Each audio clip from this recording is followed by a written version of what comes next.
Hello, hello, hello. Good evening, everybody, and welcome to the second rendition of my market update. Today we're going to speak about what a little bit of what we talked about last week, and then also what happened this week. If our plans worked out, if they didn't work out, what new levels we have to look at, and so on. So let's not waste any time and try to make this video a little bit shorter than the last one, which was just a general market overview. I also tried to explain a lot more about what is happening on the chart, at least if you look at my drawings and the boxes and everything. I'm going to try to make this one a little bit shorter to make it a little bit more attractive. So first things first, just as last week, we will look at the Bitcoin dominance chart. What we see here is, as expected, we told, or I said that Bitcoin dominance will rise even more. I do expect this upper zone here. And yeah, what happened over the last days, I think you can see it for yourself here. We definitely had, after a smaller correction of the Bitcoin dominance here on Sunday and on Monday, we turned around and went for a new high. Just what has been happening over the past couple of months. And yeah, I think we will continue on this trend at least for a little while longer. If we look at a zone that has not been marked on my chart, but I think it could be quite obvious because we see a lot of wicks here to the upside, a lot of wicks here to the downside. It looks like there is quite a lot of compression happening here. It's an important level, not as important as this one here below, but we can see that right now, if you look at the dashed line, we managed to take out this zone. We had a small retraction from that, but I still expect to see the upper zones here. What happened to the other charts? Of course, just because Bitcoin dominance was pumping again, we had more sell-off on altcoins than we had on Bitcoin itself. So let's now jump into the Bitcoin chart and then look at Ethereum, what we talked about last week. So let's get back to Bitcoin. We had this setup here last week where the price just was below our short zone that we had marked out here. And what we saw was that the price saw a very nice reaction from our zone. There was some stuff happening in lower time frames as well as on the 4-hour that you can see here. But for now, it just perfectly worked out. It took out our short entries. It actually went a little bit above the zone we expected. I thought 500 would be the top, but the price actually managed to climb a little bit above it, which stopped my short position here. So I took the reshort I found in the 4-hour. Let me just pull that up so you can see what happened here. We expected to see a sell-off from this zone here and also from this zone. The first sell-off was quite successful.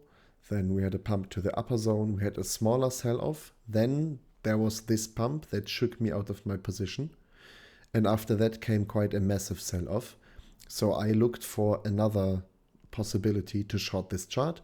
I found this 4-hour setup here with another very nice high, a lower low, a higher high that went above the stop loss of many, means it already took liquidity. And then it went down to the lower low. So I took the reshort, which was this box here. Very nice entry, super low float. It only dipped into my position for, I think, what was it, like $200? No, less, $150.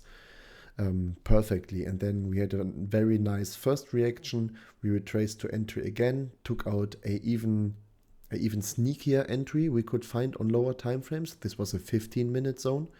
And then we went again for the lows. Quite a nice trade here. Congrats to everybody who used this zone to find a short here. We did hit then a 4-hour setup I marked here for our first bounce. And for now, I still expect the Bitcoin price to go down a little bit more because this zone here, which we actually want to buy at, this one here, has not been reached yet. So to not get too hung up in any idealistic stuff here and not to think about moon or crashes or anything, we just have to look at the chart. What we marked out here was that this zone here has no BE, meaning no bearish engulfing, No bearish engulfing means that if we look at the weekly, we don't see a bigger black candle than we have the white candle here. The white candle was actually quite bullish. Engulfing means that this white candle body encloses the black candle. And so far, that's what we're looking at. So if we don't have a flash crash today, then this engulfing is definitely not working out, and the chart looks a little bit more bullish than it did on the last week. So if something is changing here in the structure and we do see a break above this zone, there is only one teeny tiny zone left, which is here, this red box here. This is also a 4-hour zone, which is a sniper entry, and this would have been or should have been the sniper entry on this short here, but it didn't play out. It never got reached. So there's a possibility to go up to 73,150 to take out this liquidity and then move down again, because I do expect this 1 week setup here to be hit in the near future. For now, we do see that Bitcoin again managed to break out of the channel we drew. It did that a couple of times, so far it's not concerning in any way to be phrased as we missed the entry for long or short, because this here is again our last long entry. And we will just take a look at the structure. Once it goes down, we will re-short then. We will not take a short again, just out of pure luck. If we reach those zones, we will just wait for the price to tell us what to do.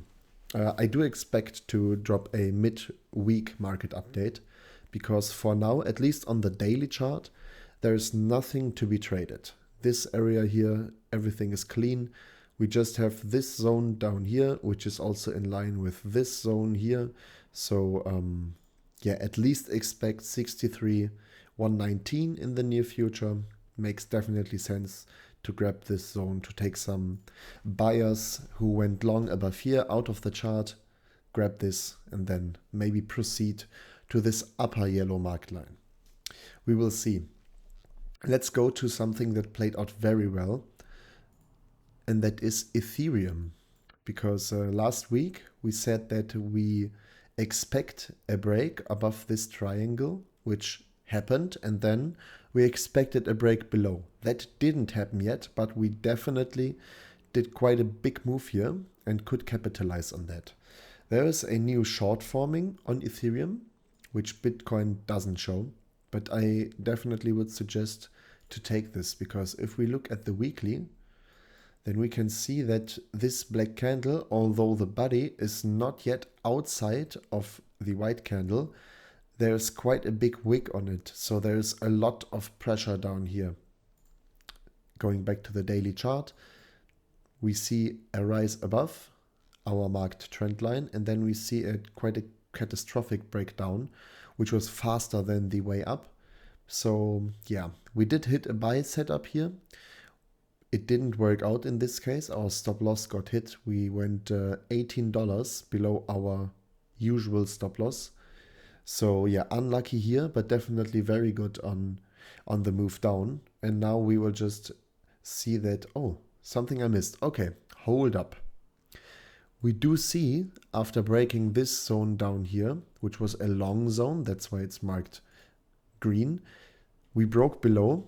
Here our stop loss got hit at this point, and then we retraced to our original stop loss.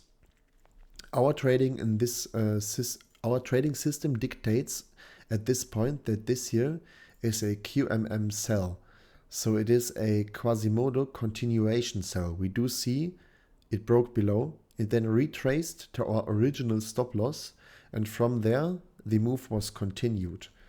So if I would have traded Ethereum, which I didn't in this case, we could have taken this entry here as a short. Yeah, let's see if we will see something similar here, but since it already retraced above, I don't think so. I think that's it for Ethereum today as well. So there's this short box here. Values are on screen. This could be quite an interesting area to enter, because I think we will see another sweep down, definitely. If we look at SPX, there's nothing really that happened. So this was last Sunday. Sunday isn't here, so it was here. Yeah, in between this here, nothing really happened. We lost like 50 points. There is a short pattern actually. I see. Oh, there's a short pattern that has formed. Looking at the line chart makes it easier to spot. We see a high, a low, then we see a higher high, and then price broke down. We see a lower low.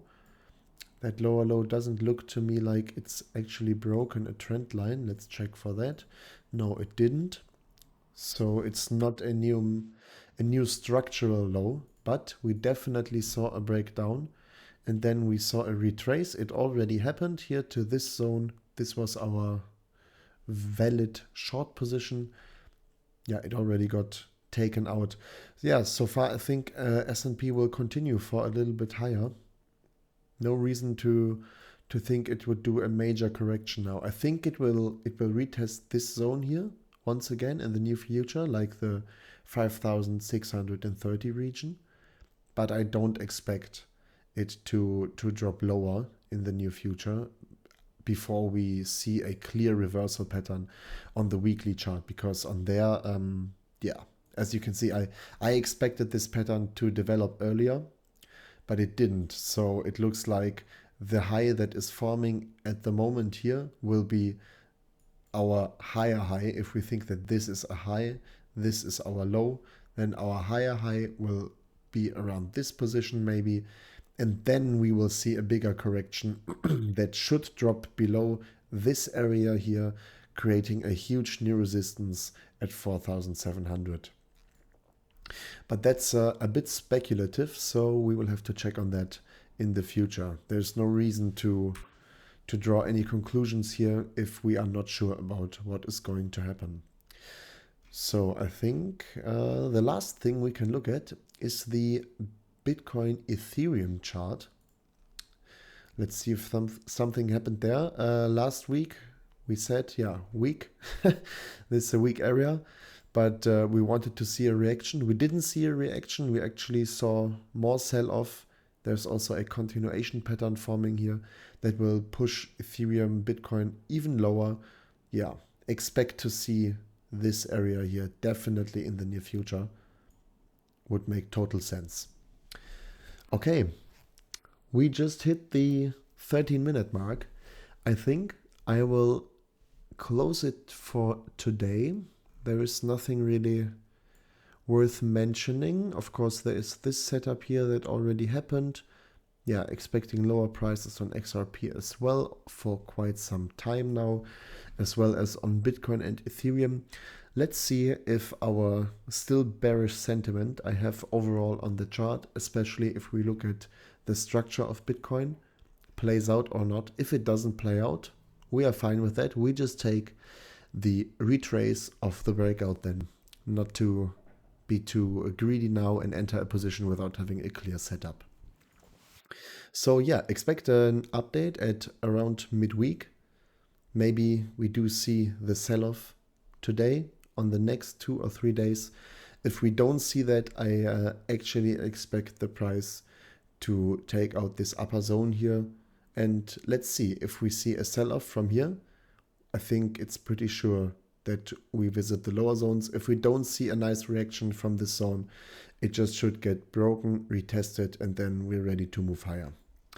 But yeah, that's enough of the speculations here. We're just gonna trade at what the chart dictates us. For now, it says long your Bitcoin at this green box. Values are here on screen.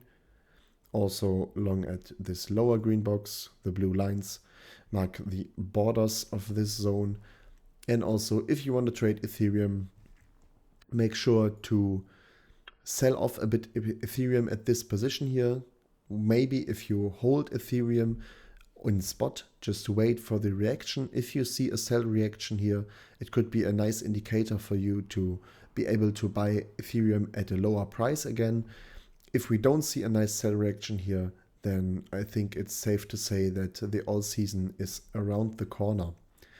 Yeah, the Bitcoin dominance chart so far, just as just as we thought, it's still climbing. There's no sign of any weakness, no sign of any trend line that's getting lost. It looks a bit like the S&P 500, I would say, at least from this point on here. It's quite a strong line with a strong support to the upside. Let's see what this week brings us. I think we will have a lot of nice trade opportunities here on Bitcoin, especially because there are no setups visible yet. That only can mean that there will be setups visible in the near future. All right. I think this will be the conclusion for today. I hope everybody in here has a great weekend, a rest of the weekend. You have a nice start into the next week. You have a good trading week. You only trade what you can lose, and for sure, yeah, be safe. Just be safe. Don't fumble around. Don't follow your emotions. Follow what you can rely on, what you can backtest, what you have learned, and don't get trapped in any sort of behavior. Just a little bit of wisdom in the end from someone who definitely went through those types of behavior in his trading career. I think everybody does that at some point. But hey, that's just part of the game. It's part of getting better, part of us understanding yourself as well. And then at some point to be so bored by trading that you rarely open up a chart. But if you do, you see what's going on. All right, enough wish-washing. I wish everybody a good start into the week, and I'll catch you on the next market update. Bye-bye.